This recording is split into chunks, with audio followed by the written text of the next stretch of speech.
بسم اللہ الرحمن الرحیم۔ السلام علیکم پیارے دوستو، ہم امید کرتے ہیں کہ آپ سب دوست احباب خیریت سے ہوں گے۔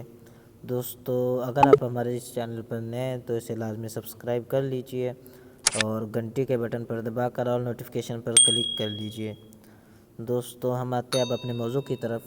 آج کا جو عمل ہم آپ کے لیے لائے ہیں وہ دماغی توازن درست کرنے کے لیے ہے۔ اگر کسی کا دماغی توازن خراب ہو گیا ہو تو وہ یہ عمل کرے۔ کرنا یہ ہے کہ مریض کو زعفران سے سفید چینی کی پلیٹ پر تسمیہ لکھ کر، جیسے کہ اوپر آپ دیکھ رہے ہیں، بسم اللہ الرحمن الرحیم الرحمن الرحیم الرحمن الرحیم لا حول ولا قوۃ الا باللہ العلی العظیم، یہ تسمیہ لکھ کر دھو کر صبح نہار منہ پلائیں۔ انشاءاللہ تعالی عظیم بسم اللہ کی برکت سے دماغی توازن ٹھیک ہو جائے گا۔ یعنی جو کچھ آپ اوپر دیکھ رہے ہیں اس کو آپ نے لکھ لینا ہے، جس کے گرد یہ دائرہ بنا ہوا ہے اس کو آپ نے پلیٹ پر لکھ لینا ہے چینی کی جو سفید ہو۔ اس کے بعد آپ نے دھو کر مریض کو پلا دینا نہار منہ، انشاءاللہ تعالی عز و جل اس کا دماغی توازن درست ہو جائے گا۔